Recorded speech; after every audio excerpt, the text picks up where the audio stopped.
వజానల్ infection అనేది ఈ మధ్య కాలంలో వింటూ ఉన్నాము. ఇంత కామన్ అవ్వడానికి గల కారణం ఏమిటి? దీన్ని అడ్రెస్ చేయడానికి వాట్ ఈస్ యువర్ సజెషన్? మన ఆడవాళ్ళు కొంచెం ఇరిటేషన్ వచ్చినప్పుడు క్లీనింగ్ చేసుకోవడం కోసం ఎక్కువ వాటర్ తో క్లీన్ చేయడానికి ట్రై చేస్తారు. చేయకూడదా? Actually they are not suppose to do it. చేయకూడదు. ఎందుకంటే వెజైన్ అనేది సెల్ఫ్ క్లీన్సింగ్ ఆర్గాన్, తనంతట అదే క్లీన్ అవుతుంది. వాటర్ తోనే కాదు, సోప్ తో కూడా క్లీన్ సోప్ తో కూడా చేస్తారు, which is very very dangerous actual గా.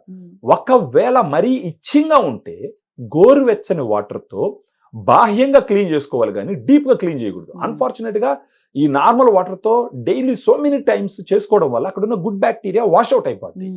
అప్పుడు అక్కడ వెజనల్ pH వచ్చి మెయింటైన్ చేసే ఛాన్స్ ఉండదు. అప్పుడు బ్యాడ్ బ్యాక్టీరియా తనంత తను గ్రో అవుతుంది. అప్పుడు అది ఇన్ఫెక్షన్స్, ఇన్ఫ్లమేషన్ అన్ని కాజ్ చేస్తుంది.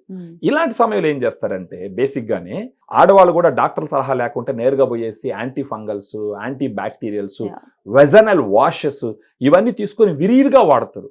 ఇవన్నీ ఏం చేయగలవు? ఓన్లీ ఆ బ్యాడ్ బ్యాక్టీరియాని కంట్రోల్ చేయగలవు, కానీ అక్కడ ఉన్నటువంటి గుడ్ ఎన్విరాన్మెంట్ ని క్రియేట్ చేయలేవు.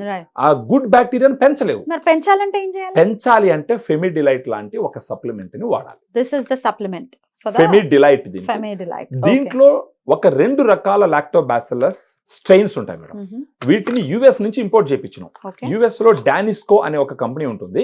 దానికి 100 years హిస్టరీ ఉంది ప్రోబయాటిక్స్ తయారు చేయడం, గుడ్ బ్యాక్టీరియా తయారు చేయడంలో. అక్కడి నుంచి ఈ స్ట్రెయిన్స్ ఇంపోర్ట్ చేయించి ఇక్కడ మనం క్యాప్సూల్స్ లో మ్యానుఫ్యాక్చర్ చేయించినాం. సో అక్కడి నుంచి ఎందుకు తెప్పించాల్సి వచ్చిందంటే వాళ్ళు వీటిని ఎప్పటి నుంచో డెవలప్ చేసి ఇవి బాగా పనిచేస్తాయని క్లినికల్ ట్రయల్స్ లో ప్రూవ్ చేసి నందువల్ల మనం అక్కడి నుంచి తెప్పిస్తున్నాం. మీరు చూసినారంటే ఇదే 2 strains ఇంటర్నేషనల్ గా చాలా కంట్రీస్ లో అవైలబిలిటీ ఉంది. ఆ పేరు ఏంటంటే హవారు ఫెమినైన్. హవారు ఫెమినైన్ అనేది ఇంటర్నేషనల్ బ్రాండ్ నేమ్. అది ఇండియాలో వచ్చేసి ఫెమిడిలైట్.